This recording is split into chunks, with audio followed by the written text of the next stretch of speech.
predictions. He's predicted the last 13 presidential elections using his 13 keys system. Allan, very good evening to you.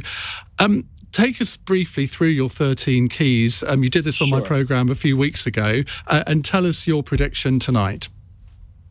Yes, that's a couple of very big questions.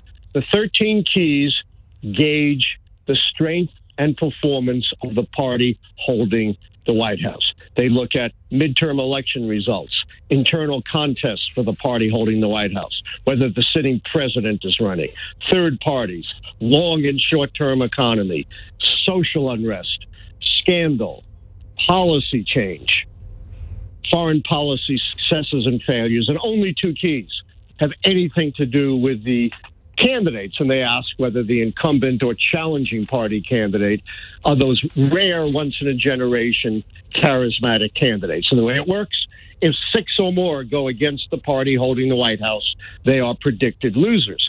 But at the end of 2019, Trump had only 4 keys out against him, too short of a predicted defeat. But then we got his botched response to the pandemic and the cries for social and racial justice, and that cast him 3 more keys: the short-term economy key, measured by an election year recession, the long-term economy key because of the negative growth, and the social unrest key because of what's raging across the land. So he is now 7 keys down and a predicted loser, and Joe Biden is predicted to be the next president of the United States. And never in history in the U.S. has the party holding the White House suffered such a sudden and dramatic reversal of fortune in just a few months. So you put this down to the COVID pandemic largely, do you? Well, no, both to the COVID pandemic and to the failed response to the COVID pandemic.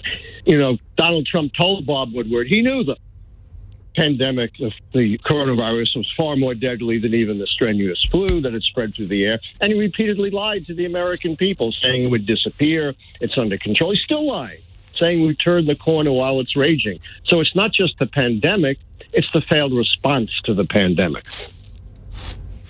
And those keys you describe, and the economic impact of coronavirus clearly is huge wherever in the world you're talking about. But he has some good economic figures less than a week ago. He was talking about them just today.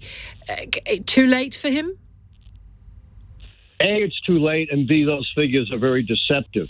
They're about the same as the second quarter decline, but we also had a first quarter decline, and the third quarter increases from a much lower base. And so we're still well down from where we started before the pandemic, and we're still 10 million jobs lost. And the claims he makes for economic success in the 4 years of his presidency, how solid are they? Well, given his failed response to the pandemic, they're not valid at all. We're going to have negative growth this year.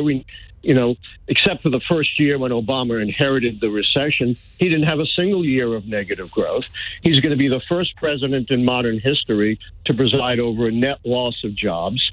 And even before the pandemic, the last 3 years of the Obama administration saw more jobs added than the first 3 years of the Trump administration. And is it your sense, it's coming through from our calls actually, and texts and tweets from listeners as well and viewers, is it your sense that Joe Biden almost didn't need to bring a policy platform with him in this election campaign? He just needed to not be what Donald Trump is? I think there's a lot of truth to that.